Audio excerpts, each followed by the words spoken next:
네, 안녕하세요. 로열로더 투자전략가 로로세입니다. 자, 2020년 3월 16일 월요일 퇴근길 시황 시작하도록 하겠습니다. 자, 오늘은 아침에도 찾아뵀는데 이슈들이 좀 많죠, 요즘에. 숨쉴 틈이 없는 것 같습니다. 자, 한국은행에서도 이제 드디어 임시 소집을 통해서 이제 금리 인하를 단행했습니다. 이제 뭐 제로 금리로 가는 수순인데 역대 세 번째 임시 소집이 있었는데 과거에 임시 소집이 이제 세 번째라고 하면은 두 번밖에 없었으니까 데이터가 있겠죠.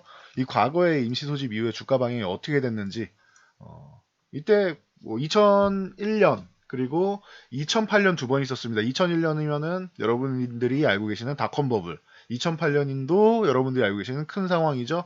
이것도 이제 미국발 금융위기 이때 있었던 상황입니다. 그래서 날짜랑 정확하게 그 당시 주가를 보면서 이후에 어떻게 시장이 반응했는지 같이 한번 알아볼게요.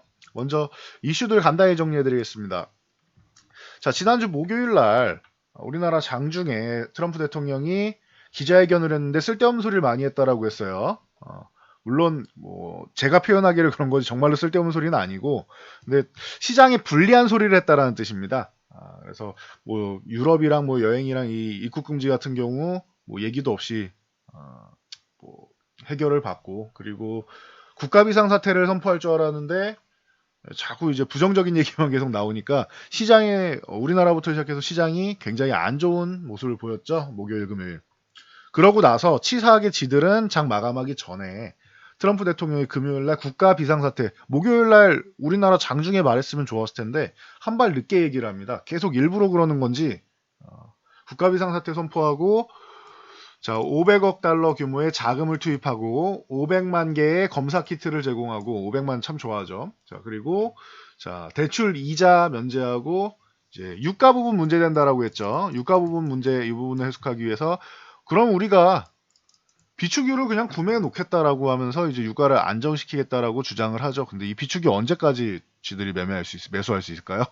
예, 한계가 있는 거죠, 이거는. 그러니까 저 유가 전쟁이 길어지지 않는다는 전제 하에서 이게 호재로 발생하는 거예요. 참고하시면 되고요. 자, 그리고 연준이 오늘 새벽이죠. 주말에 긴급 소집을 해가지고 뭐 금리를 뭐 강력하게 인하해 버렸습니다. 기존에 1%에서 1.25%였는데 이거를 아예 1% 포인트를 그냥 내려버렸어요. 그래서 아예 제로 금리가 됐죠. 제로에서 0.25%. 그래서 미국도 이제 그 뭐 일본 그리고 유럽에 이어서 제로 금리 시대가 됐다라고 보시면 되고요. 뭐 연준이 이렇게 강력한 금리 정책을 걸면서 7천억 달러의 이제 양적 완화 프로그램도 가동을 합니다. 그러면서 이 우리나라 개장 전에 제롬 파월 연준 의장이 기자회견을 했는데 마이너스 금리는 안 간다. 뭐 아침에 말씀드렸죠. 이건 기존부터 얘기했던 거예요. 마이너스 금리, 마이너스로는 안 간다라고 얘기를 했어요. 제로 금리나 마이너스 금리나 뭔 차이인지는 모르겠는데 뭐 차이는 있죠. 근데 둘 다 뭐 거의 뭐 바닥이고 한데 일단 마이너스 금리는 안 간다라고 합니다. 그리고 얘네는 그렇게 안 가도 돼요. 달러를 찍어낼 수 있는 나라니까 굳이 뭐. 그래서 추가적인 양적 완화도 뭐 그게 필요한지 모르겠다. 하지만 뭐 필요하면 통화 수합이라던가 뭐 이것저것 뭐 본인들이 할 수 있는 카드는 있다라고 주장하는데, 시장에서 받아들이는 거는 니네 카드가 이제 굉장히 제한적이네. 금리 인하도 못하고 앞으로 뭐 할 거니? 그럼 니네 할 거면은 연준 니네가 하고 싶은 게 있으면은 기업의 유동성을 공급해야 될 거 아니냐. 지금 문제가 되는 게 기업들이 줄도산하거나 대표적으로 이제 셰일 업체들 줄도산하거나 이런 위험 부분이 나왔는데, 그럼 회사채를 매입하거나 그러니까 기업 어음이죠. 회사채나 기업 어음 CP 같은 경우를 매입하는 요런 거를 기대했는데, 특히 CP 매입 같은 경우는 기대감이 좀 있었죠. 근데 이런 부분에 대해서는 본인이 권한이 없다 이래놓고 나서 트럼프한테 공을 넘겼죠. 뭐 여기저기 공이 계속 넘어가고 있어요. 트럼프가 연준에다가 계속 핑계를 대면서 압박을 하니까 파월 인내심이 좀 강한 굉장히 신중한 제롬 파월도 그래 이번에 위기가 왔으니까 우리가 시원하게 한번 금리 인하 해주고 양적 완화 해주고, 그리고 이제 트럼프 네가 어떻게 하는지 보자고 좀 이렇게 바톤 터치를 한 거죠. 이제 정책 쪽이 문제가 되겠죠. 이제 트럼프도 이제 민주당이랑 뭐 얘기를 잘 해가지고 앞으로 뭐 정책을 좀 잘 해야겠죠. 본인이 주장하는 것과 민주당이 주장하는 거를 다 같이 통과시킬지 가능성은 충분히 있다라고 금요일 시황 보면은 나오죠. 예, 올려드렸으니까 앞에 보세요. 그래서 정책 부분이 남았고, 자, 중요한 거는 우리나라인데, 미국은 이렇게 금요일날 반등이라도 나왔는데 우리나라는 개장 전에 이슈가 나오면서 미국 선물이 서킷 브레이크 걸리면서 뭐 하한가에 들어가 있는 상황이었죠. 그래서 우리나라 시장은 장중에 1800 위에서는 시작할 가능성이 높은데 그대로 놔뒀으면 위쪽으로 올라가 1900 정도는 해주면서 충분히 여기 한번 두들겨 볼 수 있었다. 1950 대신 회복은 좀 어렵더라도 두들겨는 볼 수 있었다. 이렇게 올라갔다 꺾이는 한이 있더라도. 그런데 미국에서 저렇게 새벽에 발표를 해버리니 만약에 이렇게 반등이 안 나와도 너무 실망하지 말아야 된다라고 말씀을 드렸죠. 그러면 수급 동향을 좀 잘 보세요라고 했는데 우리 시장 역시나 뭐 실망스러웠을 겁니다. 이해합니다. 여러분들 실망감이 있는 거. 오늘 기대감이 분명히 컸을 텐데 왜 우리 시장만 자꾸 이렇게 못 올라가게 하나 싶을 거예요. 수급 동향 간단히 보여드리면은 외국인들이 코스피 주식 일부 뭐 이 정도 매도 나오는 거는 뭐 당연한 거라고 했는데 우리의 배신자는 여기 또 금융투자. 금융투자는 믿을 수가 없다라고 했죠. 이게 프로그램 매매도 있고 프로그램 매매가 많습니다. 금융투자는. 그리고 이제 뭐 단기성으로도 매매를 많이 하고 하다 보니까 이 부분에서 좀 문제가 된 것 같아요. 그래서 금융투자 쪽에서 뭐 외국인 못지않게 매도가 나왔죠. 그러니까 굳이 뭐 오늘은 외국인 매도 때문에 이건 아니에요. 오늘 밀린 거는 사는 사람이 없어서 그렇습니다. 대표적으로 코스닥만 봐도 알 수 있죠. 코스닥 외국인이 뭐 팔았나요? 그렇다고 뭐 기관이 강력하게 팔았나요? 안 팔았죠. 근데 코스닥도 뭐 같이 밀렸잖아요. 사는 사람이 없어서 그래. 지금 매수 주체가 없어서 그런 거예요. 매수 주체가. 그러니까 여러분들 개인 투자자분들은 공포감에 의해서 매수보다는 밑에다 이렇게 막 깔아놓는 매매를 하죠. 현재가가 있으면은 싸게 살려고 밑에다가 호가를 깔아놓잖아요. 그렇죠. 그리고 그래서 얘네가 팔면서 이렇게 쭉 내려가면은 어떻게 되느냐? 개인 투자 매수가 잡히는 거예요. 왜 밑에다가 싸게 하려고 아래 호가에다가 여기는 안 오겠지 혹은 여기 오면 땡큐 하고 해놨는데 다 체결되고 더 내려가니까 이제 여러분들이 공포심을 갖는 거죠. 네. 그래서 뭐 그렇게 뭐 요즘 뭐 재밌는 말로 뭐 동학 개미 운동이니 뭐 이런 얘기가 나오는데 그건 좀 우스갯소리로 나오는 것 같고요. 개인 투자자분들이 이제 돈을 좀 많이 푼 것 같습니다. 그래서 뭐 그거는 일단은 넘어갈게요. 개인 투자분들이 매수한 거는. 그래서 코스피 이쪽은 크게 신경 쓰지 말라고 했어요. 수급 동향 같은 경우는. 당장 들어올 수 있는 여건은 아니었기 때문에. 그리고 우리나라에서 정책이 시행되기 전이었죠. 그러다 보니 뭐 수급 정도나 볼 수 있었는데 선물 수급 뭐 장중에 그렇게 썩 좋지는 않았는데 그래도 3천 계약 정도 뭐 나쁘지 않은 정도 그리고 콜옵션 뭐 500억이래 5억 정도 되죠. 그러면은 이 외국인들이 코스피 주식 매도한 거 정도는 이렇게 상세할 수 있는 정도 2천 계약 정도면 중립 이하인데 3천 계약 이상이면은 그래도 뭐 중립 정도는 해준 것 같아요. 요거 선물하고 콜옵션 상승 포지션하고 이제 주식 매도랑 보면 자 그러면은 지난주 금요일날 제가 굉장히 마음에 들었다고 한 이 풋옵션 매도 하락 포지션을 제한하는 거죠. 이 아래로 내려가면은 손실이 굉장히 커지는 거예요. 그러면 하락하면 안 되겠죠. 추가적으로 하락해도 빠르게 올라와서 4월 만기 전에는 회복을 해줘야겠죠. 이런 풋옵션 이거는 매도 금액이 굉장히 큰 겁니다. 이거는 이틀 기준으로 치면 제가 본 것 중에선 거의 역대급인 것 같아요. 그럴 정도로 하락하면 안 되는 포지션 밑으로 내려가 추가적인 하락을 막는 포지션을 강력하게 구축하고 있다. 저는 가능성은 굉장히 높은 것 같아요. 뭐 V자 반등은 아니어도 U자 반등이 되더라도 이번에 굉장히 뭐 가능성을 좀 보는 금요일은 가능성이었고 오늘 정도면은 꽤 그 가능성 플러스 가능성이니까 꽤 이제 뭐 신뢰성이 올라간다고 할 수 있겠죠. 그래서 뭐 바닥이 어디냐 정확하게 뭐 공포감에 의해서 내려가는 거는 수급적으로 바닥을 찍는 거기 때문에 뭐 예언자적으로 뭐 지수를 예측하는 건 의미가 없어요. 하지만 바닥권이 다 도달했느냐 아니냐는 중요합니다. 근데 가능성은 충분히 있다. 그리고 한국은행에서도 이제 긴급 소집을 해서 FOMC에 맞춰서 원래 이 소집을 할 예정이었는데 뭐 당겨서 썼으니까 연준이 주말에 긴급 소집을 했으니 우리나라도 금통위를 긴급 소집을 했죠.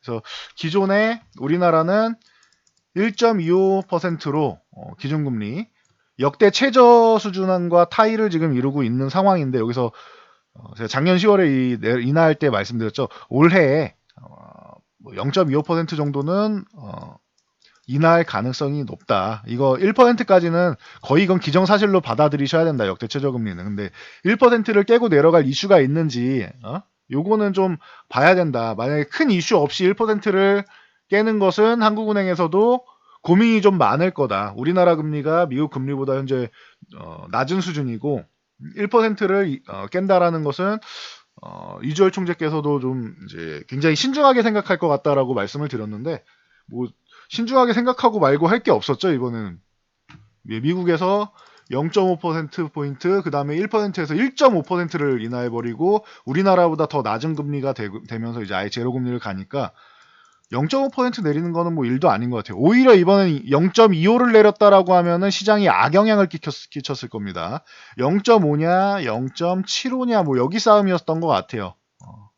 0.25를 내렸다라고 하면은 이번에 굉장히 욕을 정말 바가지로 먹었을 겁니다. 전 세계적으로. 그래서 뭐 0.5% 최소한의 것을 해줬다 정도로 보시면 될 것 같아요.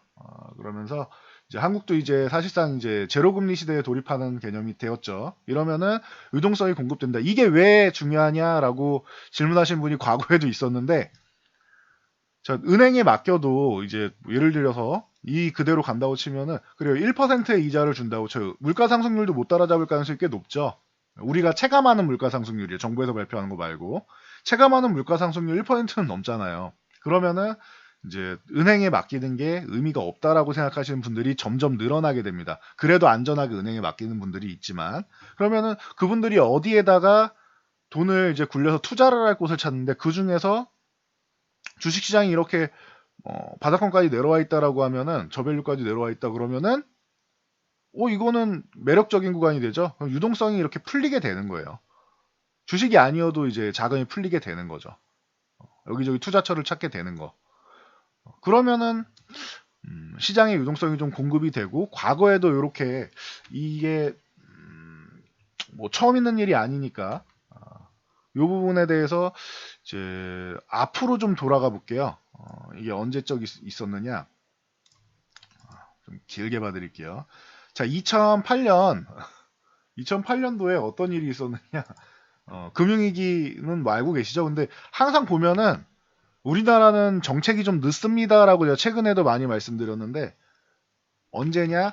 최저가가 나온 게 10월 27일이죠. 네, 보시면은 2008년 10월 27일 날 최저가가 나왔죠. 자, 이날이 우리나라 두 번째 임시금통위 소집일이에요. 이때 0.75%포인트를 인하합니다. 금리를. 그리고 나서 반등 한번 나오고 이중바닥성 만들고 쭉 회복을 했죠. 아예 날라갔죠. 요거는 여러분들이 뭐 확인되실 겁니다. 2009년에 요 3월에 이제 금리 동결하면서부터 아예 날라갔었죠. 그때는. 그래서 참고 정도 하시면 되고 그리고 이거보다 앞으로 가려면 2001년인데 뭐 일봉 차트로는 볼 수가 없습니다. 주봉으로 봐야 돼요. 그래서 언제냐? 그러면은 2001년까지 거슬러 돌아가면은 이런 모습이 나옵니다. 자, 2001년 9월 19일 요 날입니다. 요 날. 최저가. 이때도. 최저가에서 2001년 9월 19일 날 0.5%포인트를 인하를 합니다. 그리고 나서 어떻게 됐냐? 급반등 나오죠. 뭐 여기 2000까지 간 거 이건 뭐 먼 훗날이니까 몇 년 걸렸으니까 이거 제외하더라도 단기적으로 보더라도 이렇게 됐어요.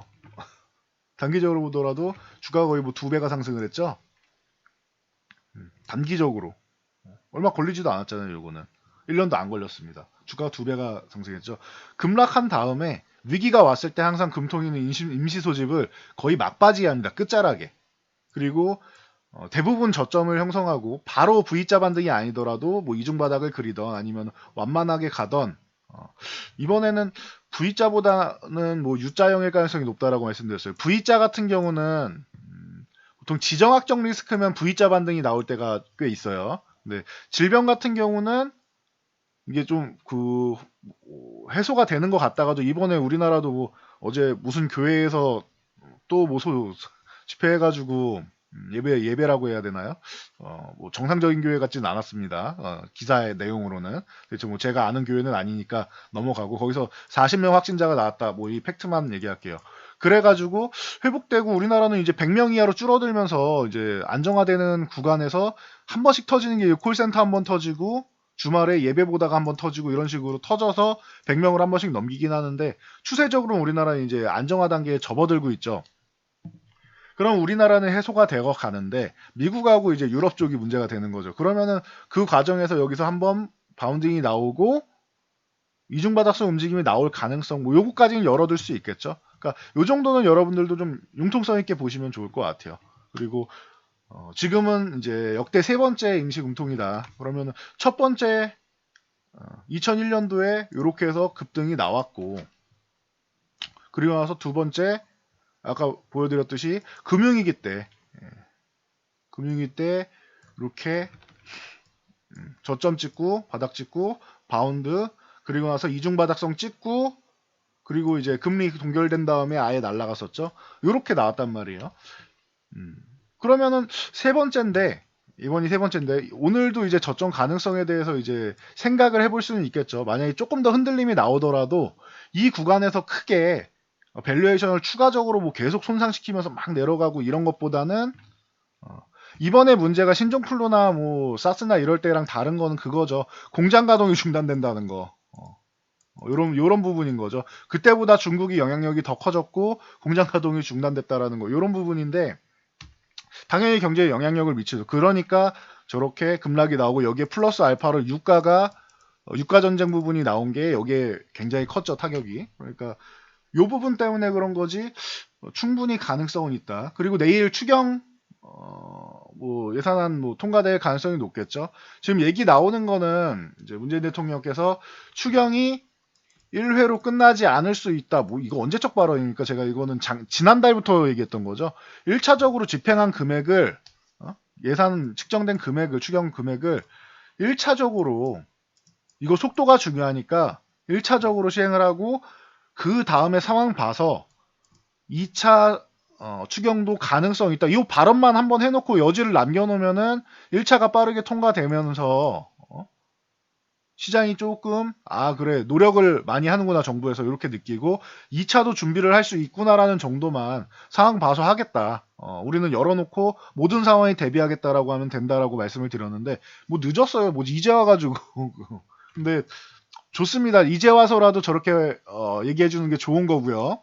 그리고 국회에서도 뭐 증액 얘기 나오는데 이거는 제가 지난주에 또 일축해버렸죠. 그냥 쓸데없는 소리 하지 말고 일단 집행돼 있는 거나 하고 질질 끌 생각 하지 말고 증액 같은 경우는 2차 집행하면 된다라고 말씀을 드렸죠. 이거는 상황 봐서 하면 되는 것 같아요. 그래서 빠르게 이제 추경 뭐 금통위에서도 빠르게 움직였으니까 이절 총재께서도 굉장히 이제 뭐 해야 되는 일이고 본인도 이제 고민을 많이 하셨을 텐데 고민 끝에 결정을 내렸으니 이제 국회에서도 좀 결정을 내릴 타이밍이 온 것 같습니다. 그래서 뭐 참고 정도 하면 되시고요. 그래서 뭐 여러 가지 시그널로 뭐 다소간의 미국장 뭐 하락에 의해서 뭐 다소간의 약간의 흔들림이 있다 해도 뭐 반등 가능성이 있는 거는 뭐 충분한 거고 그리고 수급적인 부분으로 보나 정책적인 부분으로 보나 이제는 좀 보이고 있어요. 제가 목소리 들어보시면은 가능성이 앞으로 나올 수 있습니다랑 확정적으로 이렇게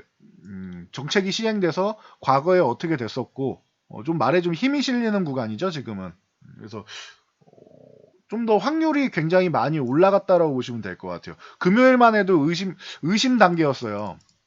이거는 저점 가능성이 있는데 그 전에는 언제 저점이 나와도 이상하지 않다. 금요일에는 저점 부근이 다 온 것 같은데 라는 의심. 오늘 같은 경우는 반 정도는 확신. 이거는 뭐 나와야지 되는 거니까.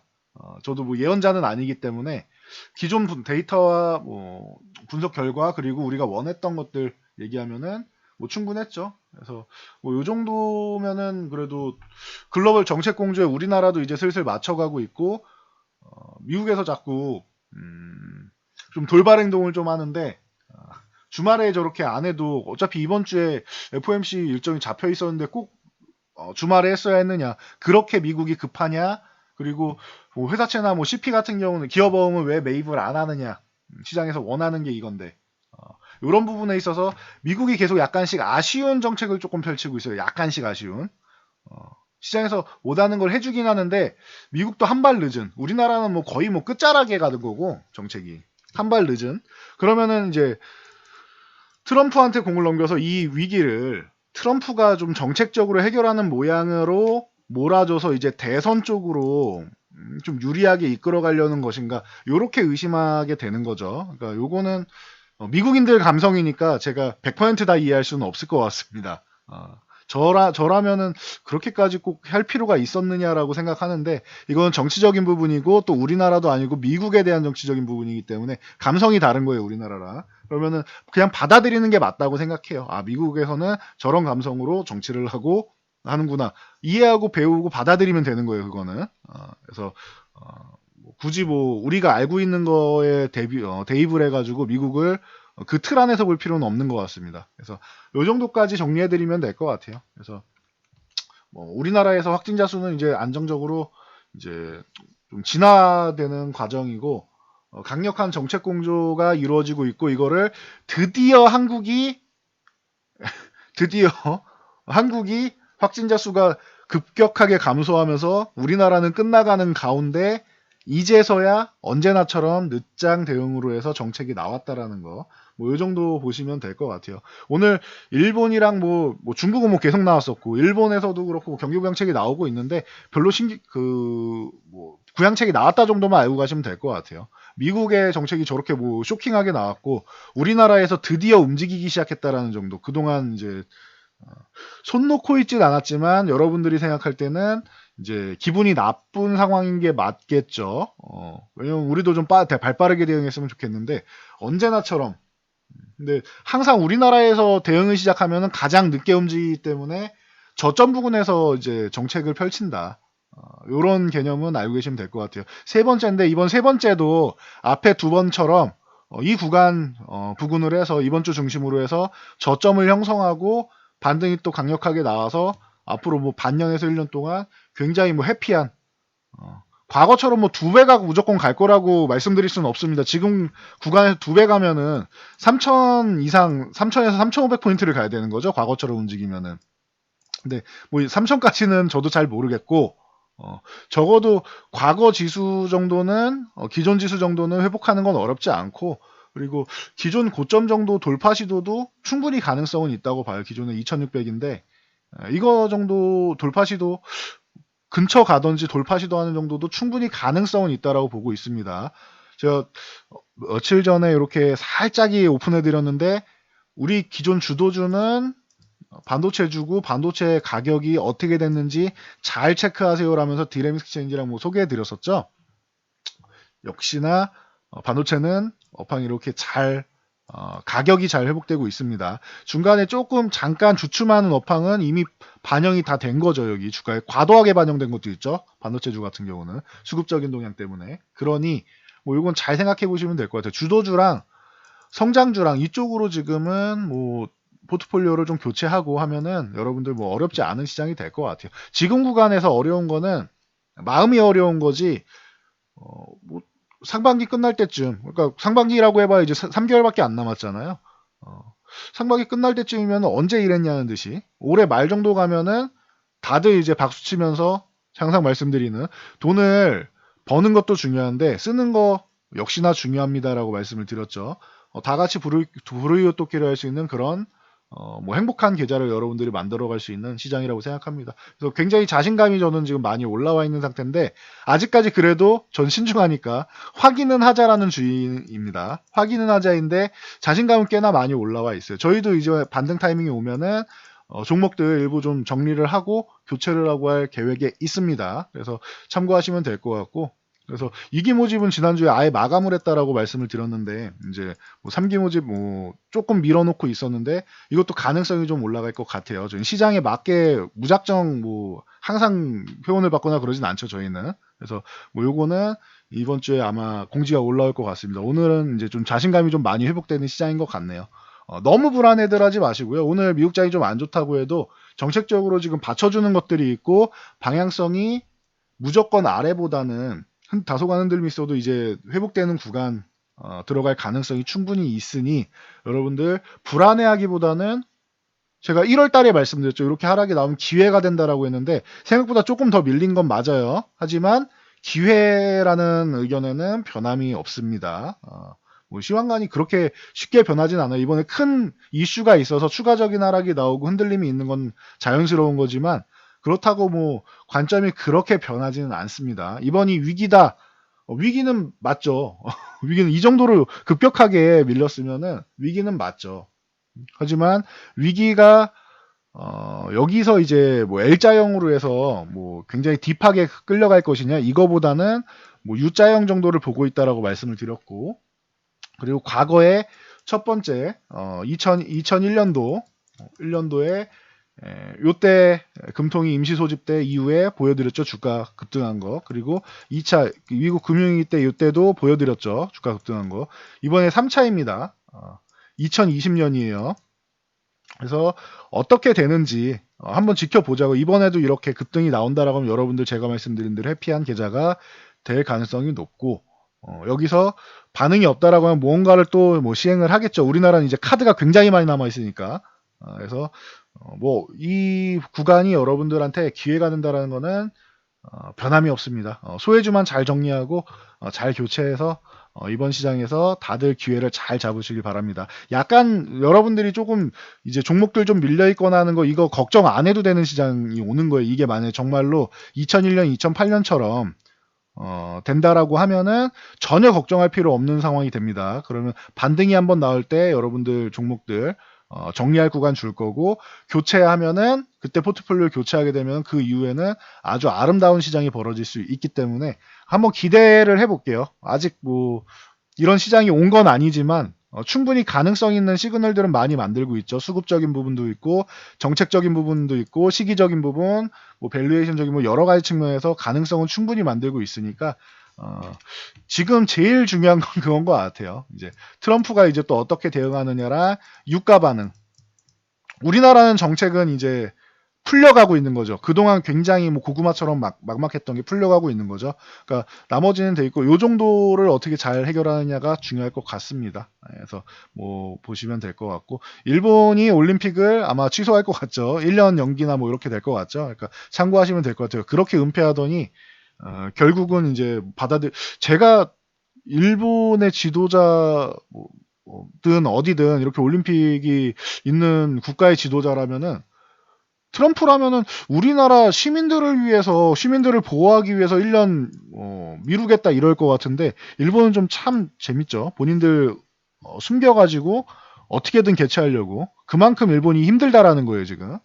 참고하시면 될 것 같습니다. 그래서 뭐 이런 쪽은 좀 무시하고 트럼프랑 유가 잘 보면서 대응하시고 우리나라 정책 추경 같은 경우 1차로 안 끝나고 2차, 3차도 가능성 있다라는 부분을 문 대통령이 열어놨기 때문에 이번에는 좀 시장 친화적인 발언을 잘 하신 것 같아요. 제 기준에서는. 그러니까 참고하시면 될 것 같습니다.